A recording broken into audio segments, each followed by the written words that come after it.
Our story begins with the city of Mecca.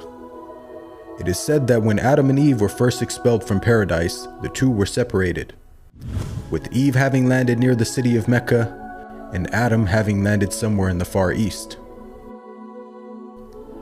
After many years of searching for one another, Adam finally managed to make his way down through the Arabian Peninsula to Mecca, and it was at the top of Mount Arafat, just outside the city of Mecca, where the two were finally reunited.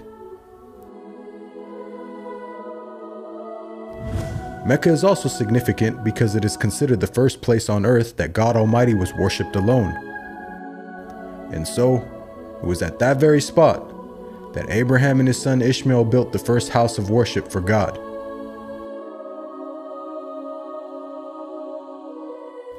In honor of this, God Almighty had built in the heavens a similar structure for the angels. And it is said that every day, 70,000 angels come to that building to perform their prayers and then leave, intending never to return again.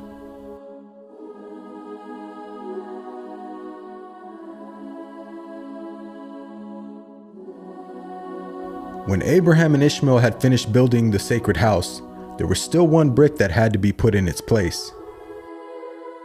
And so, Abraham sent his son Ishmael off to find a unique stone that he could put there. But God Almighty destined that the final stone that was to be laid would not be from the material of this world, but instead a stone directly from the heart of paradise. The angel Gabriel then brought the stone down to Abraham, who proceeded to put it in its proper place. It is said that when the stone first came down, it was a pure white color. But due to the impurities of this world and the sinfulness of man, the stone slowly began to fade and eventually turned black. As time passed, the city began to develop, with the people of Mecca remaining upon pure monotheism, worshiping one God alone.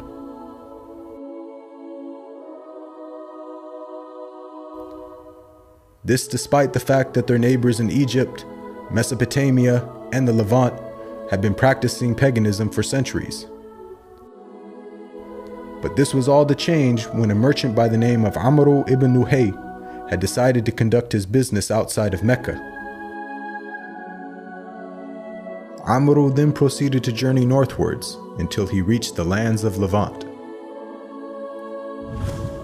There, Amr would witness for the first time things like modern architecture, advanced literature, and of course, the practice of paganism. Amr was so impressed by all that he had seen that before leaving, he asked if he could take one of the idols back home with him. The people agreed, and so Amr took the idol and placed it along with the other goods and merchandise in his caravan.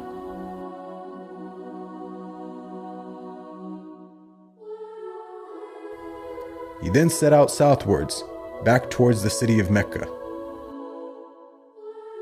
When Amr arrived back home, he immediately took the idol and placed it right in front of the sacred house. He then proceeded to tell the people that this was now going to be the God that they worship. Sadly, this concept faced little, if no resistance. And as time passed, the people began to worship more and more different idols, until it is said by the end of the 6th century, there were over 360 different idols surrounding the sacred house in Mecca.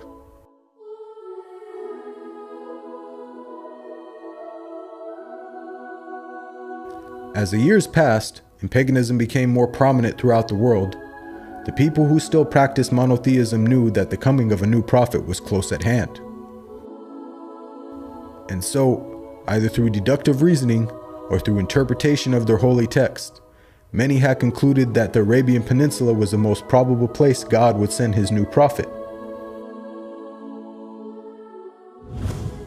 For at the time, the Roman Empire and the Persian Empire had extremely repressive governments and were hostile towards any type of rebellion, be it ideologically or politically. While the Arabian Peninsula, on the other hand, though also deeply mired in paganism, was a land ruled by tribal law and never had a real central government. As time went by, it appears that more and more people began to move down to the Arabian Peninsula to await the coming of the next prophet. And so, in the very land in which man first worshipped his Creator, and where Abraham built the first house of worship for God alone, it was there where God had destined his last and final messenger would emerge.